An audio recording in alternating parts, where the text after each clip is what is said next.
अखण्डमण्डलाकारं व्याप्तं येन चराचरं तत्पदं दर्शितं येन तस्मै श्रीगुरुवे नमः। वेदांत सार। योगींद्र सदानंद कृत वेदांत सार अद्वैत वेदांत का एक प्रकरण ग्रंथ है। यह स्वल्पकाय होने के बाद भी महत्व की दृष्टि से कोहिनूर हीरे के समान है। इसका वेदांत सार नाम सर्वथा सार्थक ही है। इसके समुचित अध्ययन से वेदांत के ग्रंथों को समझने की योग्यता प्राप्त हो जाती है।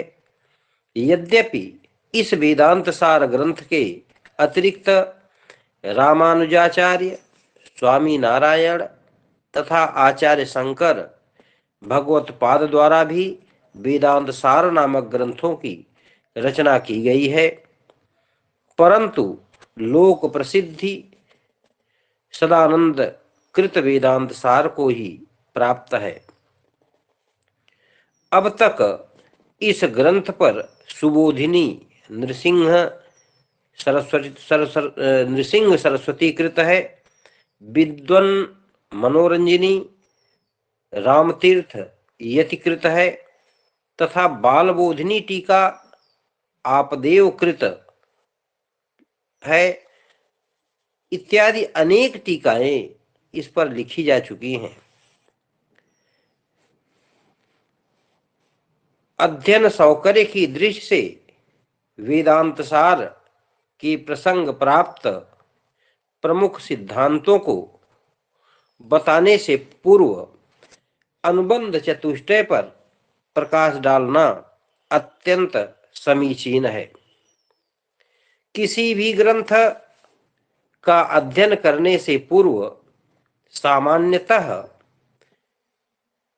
किसी ग्रंथ को देखने मात्र से अध्येता व्यक्ति के मन में 4 प्रकार की जिज्ञासाएं उत्पन्न होती हैं।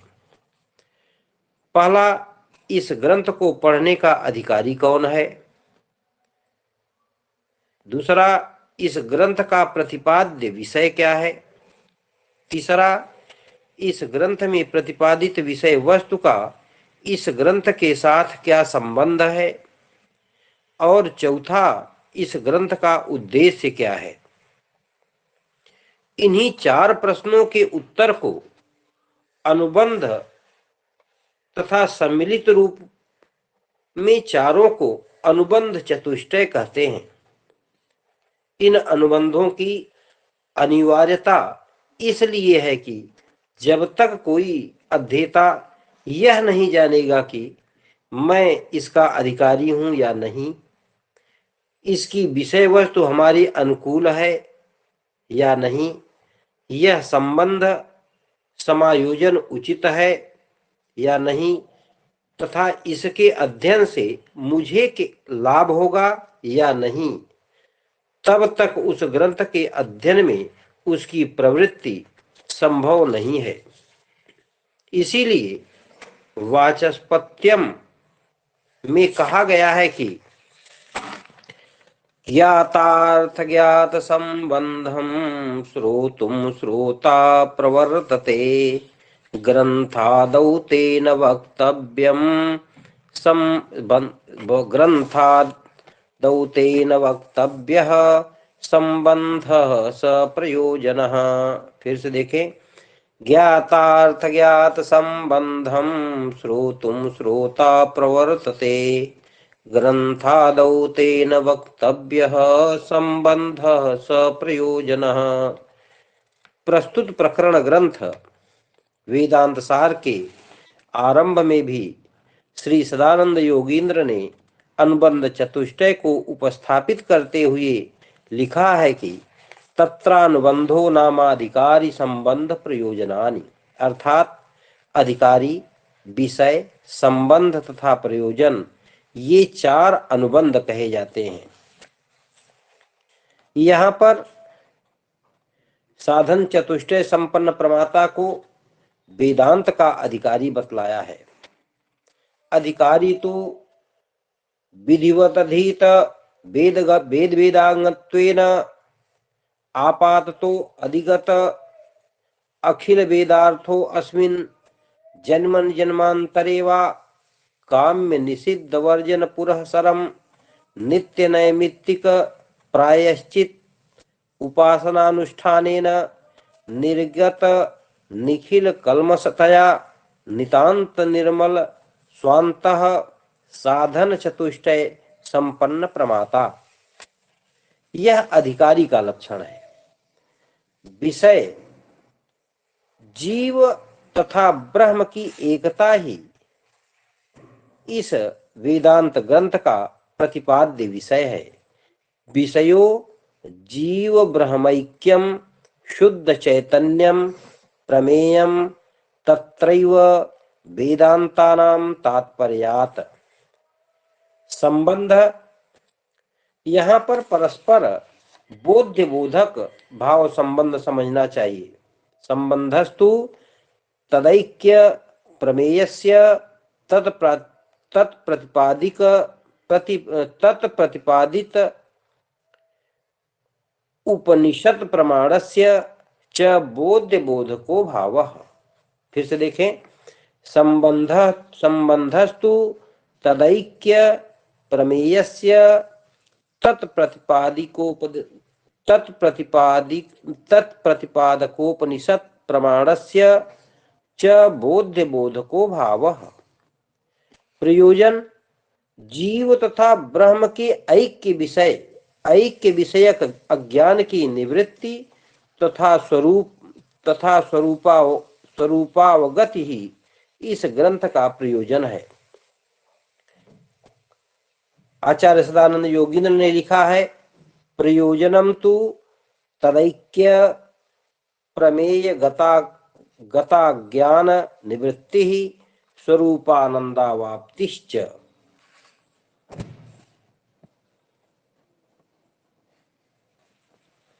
प्रिय छात्रों, वेदांत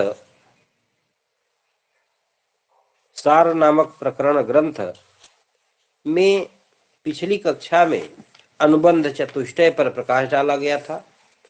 अब अज्ञान को हम देखते हैं कि अज्ञान किसे कहते हैं। अज्ञान को अविद्या अथवा माया के रूप में जाना जाता है। यही शंकराचार्य का अध्यास है। अज्ञान सत और असत दोनों से भिन्न, वह अनिर्वचनीय तथा त्रिगुणात्मक एवं ज्ञान का विरोधी और भाव स्वरूप है, जिसे कुछ है ऐसा वेदांती लोग कहते हैं तथा मैं अज्ञ हूं, इस प्रकार के अनुभव को ही इस विषय में प्रमाण मानते हैं।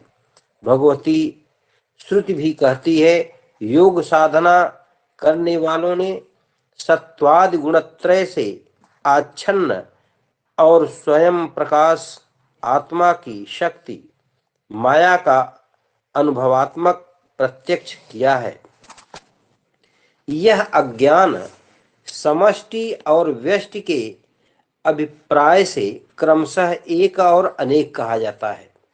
जैसे समष्टि के अभिप्राय से वृक्षों को वन तथा जल की बूंदों को जलाशय एकत्व का व्यपदेश किया जाता है, उसी प्रकार अंतःकरण रूप उपाधि के भेद से भिन्न भिन्न प्रतीत हुए प्रत्येक जीव के भिन्न भिन्न अज्ञानों के लिए एक ही अज्ञान शब्द का प्रयोग किया जाता है। इसी को श्वेताश्वतर उपनिषद में अजामेकाम लोहित शुक्ल कृष्णाम बहवी प्रजा सजमानाम स्वरूपाम इत्यादि उदाहरणों द्वारा कहा गया है।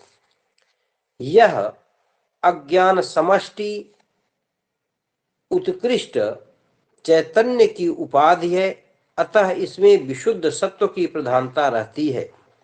यह इस सत्व गुण प्रधान अज्ञान से उपहित चैतन्य सर्वज्ञत्व, सर्वेश्वरत्व, सर्वनियंत्रिकत्व आदि गुणों से युक्त होने के कारण अव्यक्त, अंतर्यामी, संपूर्ण जगत के कारण तथा ईश्वर के रूप में जाना जाता है, क्योंकि वह संपूर्ण अज्ञान का प्रकाशक है।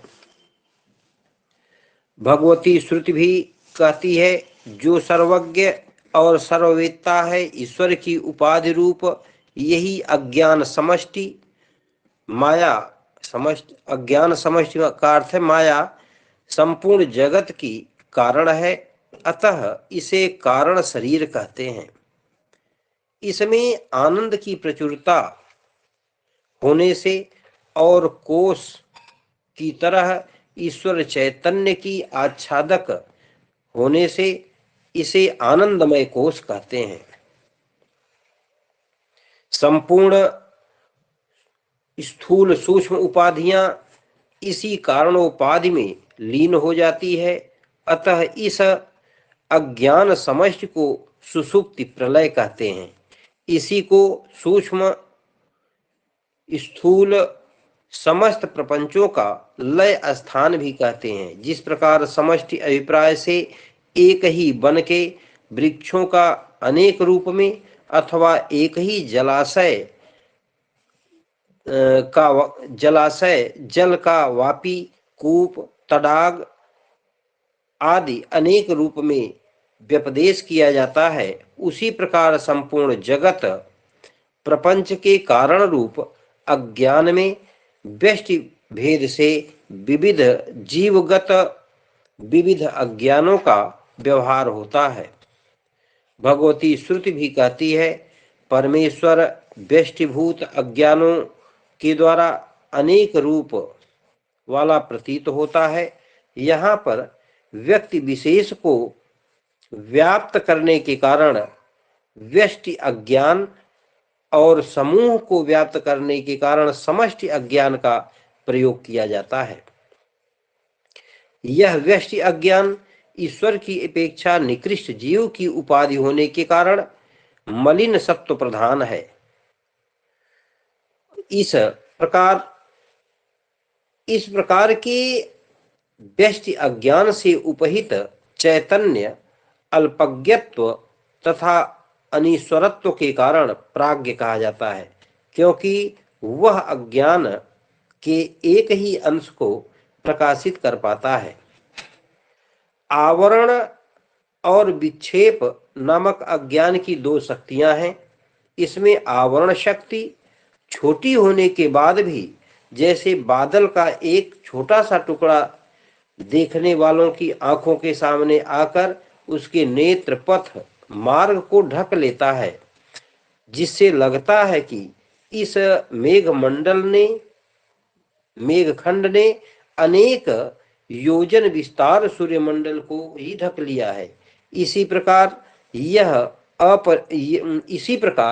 यह परिच्छिन्न अज्ञान भी प्रमाता की बुद्धि को ढक लेता है, जिससे ऐसा प्रतीत होता है कि अपरिच्छिन्न एवं असंसारी आत्मा को ही उसने ढक लिया हो।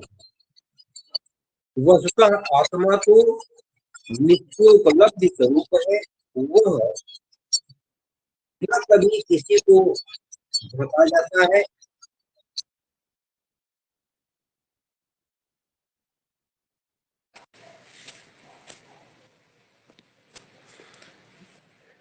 वस्तुतः आत्मा तो अपरिच्छिन्न एवं असंसारी आत्मा को ही उससे ढक लिया हो। वस्तुतः आत्मा तो नित्योपलब्धि स्वरूप है, वह न कभी किसी को ढका जाता है और न ही सांसारिक बंधनों से बंध सकता है। फिर भी मूर्ख लोग उसे बंधा हुआ समझते हैं। अविद्या की इसी आवरण शक्ति से आवृत आत्मा स्वयं को सांसारिक विषयों का कर्ता, भोक्ता तथा सुख दुखादि से युक्त समझता है, किंतु यह सब रज्जु में सर्प भ्रम की तरह मिथ्या है। विक्षेप शक्ति तो आवरण शक्ति द्वारा आवृत रज्जु में अपनी शक्ति के द्वारा जैसे सर्पत्व की भावना पैदा करती है, उसी प्रकार आत्म विषयक अज्ञान अपनी आवरण शक्ति के द्वारा प्रथमतः आवृत किए गए आत्मा में विक्षेप शक्ति के द्वारा सूक्ष्म शरीर से लेकर ब्रह्मांड पर्यंत आकाशादि प्रपंचों की उत्पत्ति करती है। यही अज्ञान का वास्तविक स्वरूप है। धन्यवाद।